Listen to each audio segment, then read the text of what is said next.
ito na yung van mga boss. Sinimulan na natin ito, no? Pinisto natin dito sa loob. So winasin ko na to para matanggal yung mga dumi. Tapos ito simulan na natin tong linisin para i-anti-corrosion kasi ni-repair to sa kanyang hood. Saka tayo mag-apply ng body filler. So ito namang bumper niya ay kailangan natin i-remove yung pintura niya kasi pangit na, prone to bubbles to pag sinapawan natin, pati yung sa likuran niya. So ito yung nangyari sa hindi in-applyan ng anti-corrosion. Bale nag-bubbles yung ano niya, body filler. So ang ginawa namin dyan ay script namin yung body filler. Linisin pa yan ulit kasi hindi ko nalagyan kagad anti-corrosion. So lagyan natin anti-corrosion saka tayo mag body filler.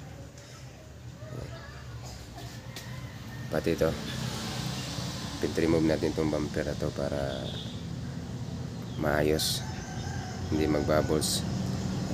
Bago tayo may mga repair to kaunti bago tayo mag-apply dito na body filler. Ganun pa rin, mag-apply tayo ng primer pang plastic. Yan. So wash over to mga boss, pero ako magtrabaho dito na wash over ay pati na yung loob pang ilalim hanggang sa gulong niya, yung rim. So yan lang. So kung nasa personal kayo nito, pangit talaga siya tingnan, lalo na yung nabaklas na yung mga ano niya, accessories gaya na side mirror. Ayan, kita nyo dyan, oh. Basta-basta lang ang paggawa nung unang gumawa nito. Ayan, oh, yung kanyang sa likuran na pintuan niya, oh. May ano dyan na tuklas. Ayan. So may mga din siya mga boss. Ayan, mga scratches, mga repair kaunti. So yan yung gagawin natin, no? Hindi ko man ma-video lahat, pero magkita yun yung before and after nito matapos. So yun lang, kasi sa loob naman wala namang mga repair, okay naman yung sa loob. Yun lang mga dinugtungan ng mula sa pagkasimbol dito. Yun lang, saka yung mga ganyan kalawa.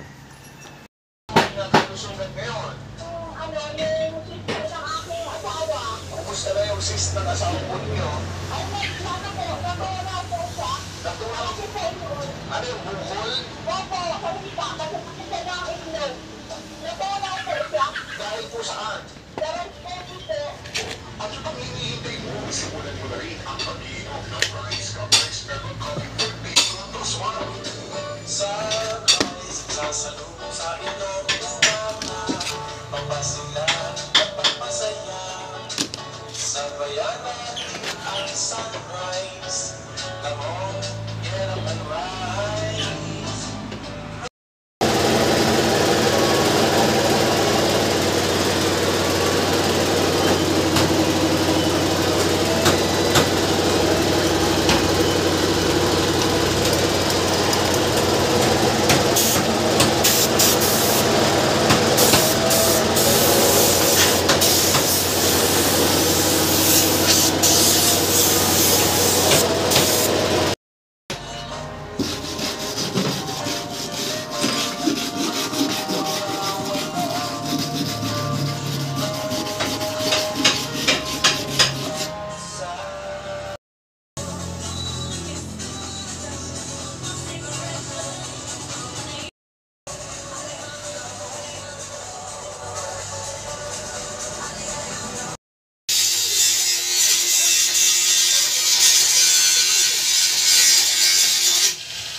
Kailangan pa bang imimura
Yan mga boss, napakanibangan na yung stand nga ginawa natin.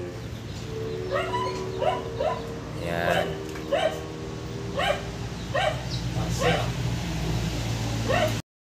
So ayan mga boss, tapos na tayo mag-retoke kaunti sa mga kulang pa na ma-depiler. So lihain na lang to lahat ng 120 tsaka primer. Pagkatapos ma-primer, mag-check na naman tayo ulit kung meron pa bang kulang, yung maliliit na mga dent. Ayan. So yan yung niretoke ko dyan ng kaunti. Dinagdagan natin ng body filler kasi kulang. Saka yung dito. So yan lang muna sa ngayon. Tupitin ko na lang muna ito nasa loob kasi magliliha na tayo. With sanding yung gagawin natin na liha.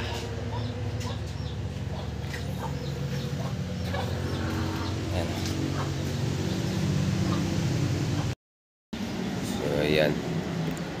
Nilihan na natin to lahat ng 120 grit na sandpaper. Ayan. Pero hindi ibig sabihin mag-primer na tayo. Double check pa rin natin to. So may ito ipakita ko sa inyo. Ito hindi natamaan ng liha dyan. Ibig sabihin dent yan kasi hindi smooth yung curve niya. So ito sa kabila okay naman. At may mga portion din na hindi natamaan ng liha, lalo na dito sa mga hindi ibig sabihin na dent yan. Minsan kasi dito yung edge niya angat ng kaunti. Pero try natin to ikumpara sa Pika side, baka tint nga to. Yun nga lang, hindi halata. At saka ito parang namasilya siguro to, dent ng kaunti. Yan. So pati ito haltang din to, pero kaunti lang talaga siya, manipis lang na dent. So check muna lahat. Applyan ng body filler o body kinakailangan.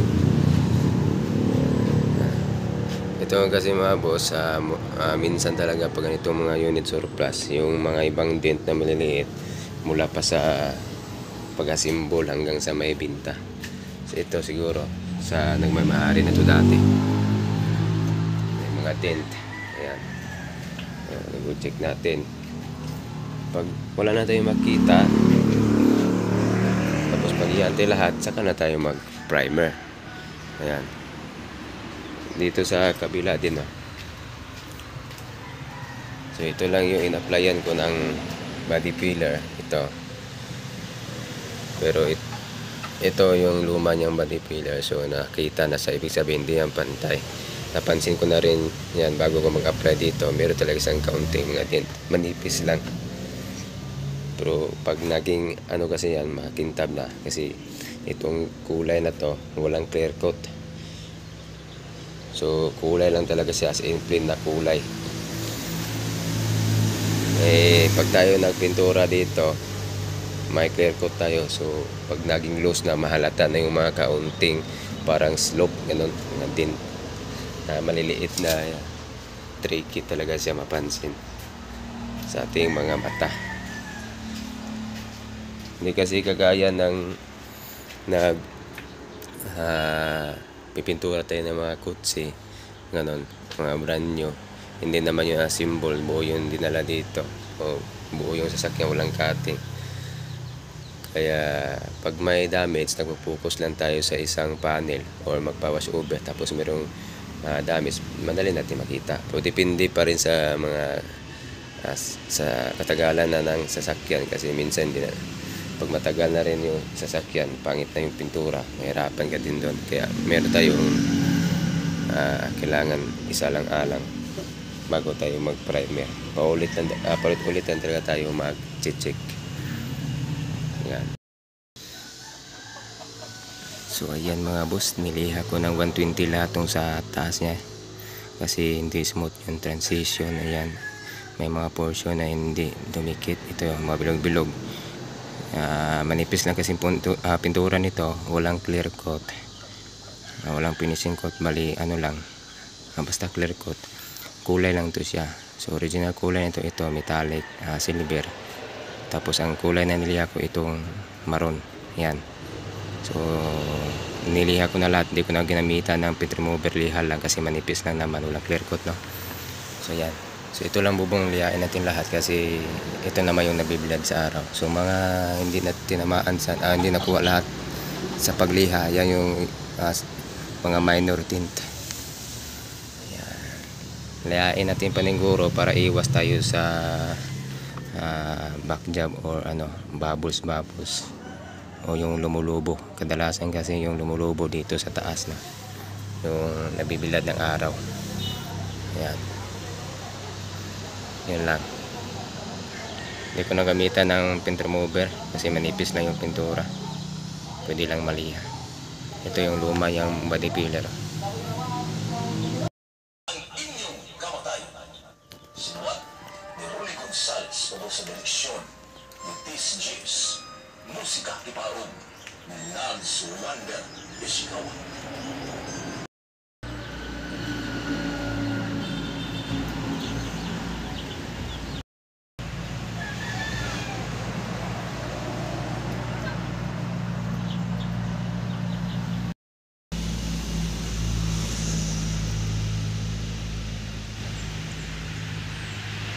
So, ayan mga boss, nagsimula na tayo magliha.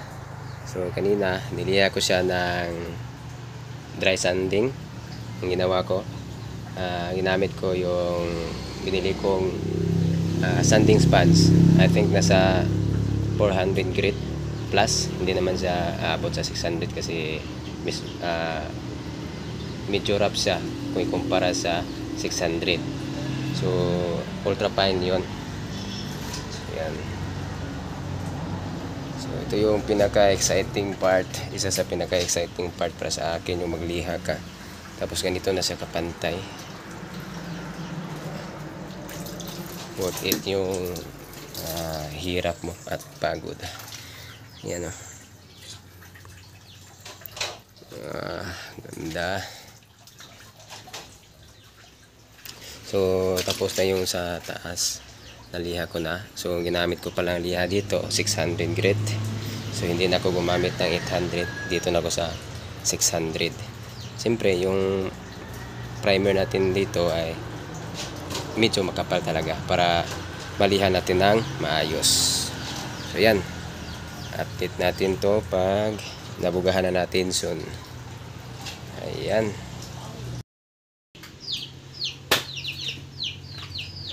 Yan, tapos na natin maliha.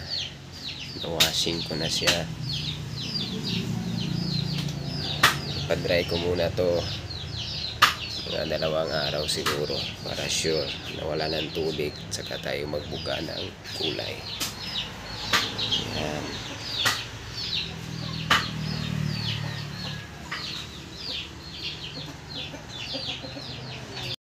So ayan mga boss, pakulay na tayo. So natakpan ko na yung mga kailangan takpan, salamin. Ayan. So yung gulong hindi ko muna yan tatanggalin na lang kasi takpan ko na lang yan dyan, saka ko na lang yan tatanggalin pag magpintura na ako sa pangilalim. Bukas ko na lang sa i-cover pag magbuga na ako. Hindi ako makapagbuga ngayon kasi pangit ang panahon. Ayan, saka nag-shower din. So, mas mabuti yung merong araw kahit hindi naman ganun ka init, no? Ayan. Pati loob yan, tinakpan natin yung glass para sure na walang dumikit na pintura.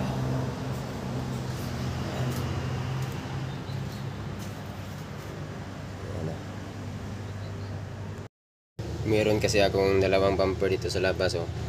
Kasama yan, bumugahan ko sa kulay niya. Kaso nasa labas yan, okay, sana ko nasa loob. Hanggang dyan lang yung natin, trapal. Paano ba kasi ganito lang muna yung gusto natin ngayon. Delikado pagka mag-shower, dyan idikit yan sa side nga, dyan na side ng bumper. Delikado pagka yun pa yung dahilan magkukos ng bubbles o back job natin trabaho. So mas mabuting safety, di baling matagal matapos yung trabaho natin, basta isang lang, bugahan lang, no, hindi na paulit-ulit. So, yun lang muna ngayon. Ito mga boss, kung magpintura kayo, hindi nyo ito tatanggalin. So ito yung bigay ko ng tiya. Kasi pag na pinturahan itong shaft niya dito, ito yung magkukos na maglilik. So masisira siya. So ganyan lang. Overlap yung yung papel. Yan. Diba? Goods.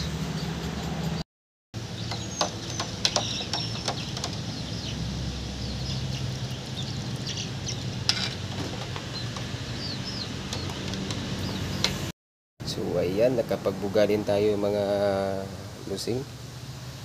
Ayan, pero wala pa yung clear coat. Bukas na ako mag-clear nito. Di bali, meron naman tayo takrag pang punas ng mga overspray kung titigas na siya. Ayan. So lalo na dyan sa taas niya, bubong niya, marami yung overspray. Ayan, ngayon nalanganin kasi medyo malakas na yung hangin. Kaya delikado baka biglang umulan, pangit kasi yung panahon ngayon. So hindi din kasi tayo makapagpunas gamit ang takrag pag hindi pa fully cured or dry yung ating pintura. Pagka magkaroon ng problema. So ito yung bumper niya. Ayan. So bali dyan, itom yan, designan ko ng matte black. Ito yung sa taas. Kaya hindi yan fully colored.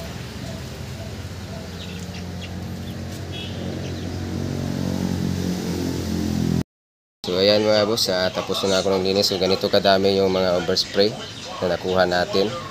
Ayan, dalawang takrag yung nagamit ko. So yung mga overspray kasi hindi yan madali makuha. Sa ordinary yung trapo lang o papunas. At kathanginan mo yan, hindi yan madali makuha. So katapos yung matakrag, kaya itong gamit natin, no, kasi ito yung the best na pangkuha ng overspray. So matapos kung matakrag, siyempre linisan natin ng degreaser para kung mayroong mga oil na natira dyan, dulot sa pagpunas natin o baka may tumalsik dyan, hindi natin alam, para matanggal na rin. Saka tayo mag-apply ng clear. Ayan. So siyempre hanginan pa natin yan bago tayo magbuga para matanggal rin yung mga additional or na hindi na tanggal ng mga alikabok dyan. Lalo medyo mahangin ngayon, no? Ayan. Pala mga boss, ito palang takip natin dito. Siyempre isali natin yan sa pagtakrag. Kasi may mga overspray din yan para pag magbuga na tayo, hindi wala nang malalaglag yan. Pupunta sa bubugahan natin. So yun lang mga boss.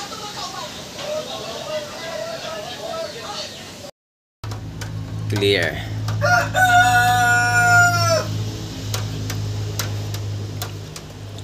Ayan mga boss, nakapag clear coat na rin tayo o top coat.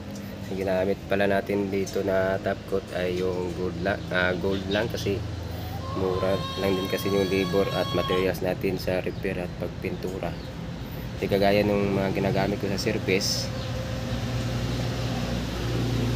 Ginamitan ko ng finish na ceramic Toki Nippon na brand. Alangan naman gamitan natin ng mamahaling materials, tinawaran yung ating labor, kaya tawad din natin kaunti sa materials. Itong medyo mura lang na clear coat yung ginamit natin. Okay naman, goods naman. Nagre-retake naman yung natin, anino natin dyan. Maganda kasi yung Nippon na ceramic clear coat kasi parang hindi mo na siya kailangan i-bapping o mag-bapping ka man, kaunti lang. Yan. Yan mga boss, nakapag-design na tayo ng matte black sa kanyang bumper sa front at itong mga side mirror, black din yan. Dito sa loob, binaklas natin yung mga tinakip natin mga papel, madami yan. Yun na hindi natin nabaklas dyan. So nakapagpintura natin ng itim. Yan. dito sa loob.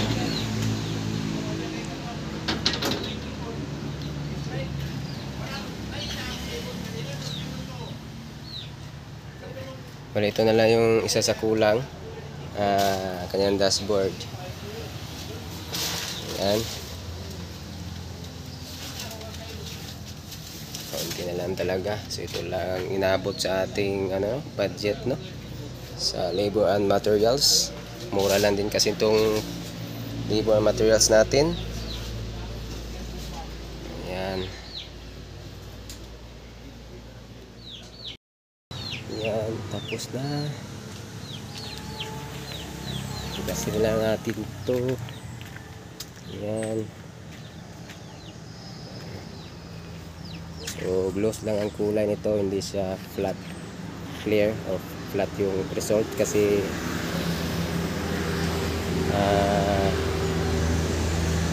short yung labor natin materials ito. Mura lang kasi yung sigil natin. Maganda kasi yung flat yung finish niya, hindi gloss. Okay lang yan, makapal din yung pintura natin dito. Yan. So simula na i-assemble yung body. Yan. So sa susunod na tayo mag-flat ng interior, flat na finish, hindi gloss. So kasi yung sinil natin dito medyo short. Yan. So may binili ako na flat lever, hindi ko siya gamitin dito kasi yun nga, lugi tayo. So ayan mga boss, niliha na natin para sa pagpolish. So ito yung gamit nating liha, mula 1 to 1.5 to 2,000. Ayan, meron pang mas malaking number nito, 3,000 up. Pero ito lang ang ginamit ko. Ayan. So bali ang purpose na lang na pagpolish natin, may balik yung kintab niya. So natin yung magawa dyan kasi hindi naman ganun kahain yung gamit natin at saka yung area natin. Ayan. So kailangan talaga nating magliha bago tayo mag-polish. So ayan mga boss, malapit na rin ito matapos. So yung bumper na-install na, mga gulong. Ayan, ito na lang dalawang door dito ang hindi. Ayan. So hindi po ito salamin mga boss mukhang kita-kita yung kapangitan natin mukha Simula na tayo mag-mapping. Ayan. Poya. Ayan. Okay ba? Okay? Ayan. Lalo na kung nasa labas to. So ayan mga boss, tapos na tayo mag-polish, mag-mapping. Design na lang kulang pag ma-install natin yung dalawang sliding door. Ayan. Minasingan natin para hindi tumigas yung rubbing compound or polishing compound. Yan, reflect natin anino dito. Yan, design. Okay, so itong design na to, kopya lang to sa nakaraan ko yung ginawang design, same unit pero drop side. So ito ngayon ay van. Maliit lang, minimal yung design para hindi pumangit tingnan. Okay. 'Cause we all live in the same sun. We all live in the same room. Ayan mga boss, natapos na rin natin. Yan yung design natin, simpleng design lang. Bali, kukunin na lang to dito.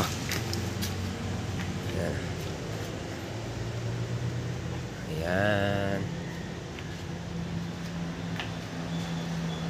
Okay.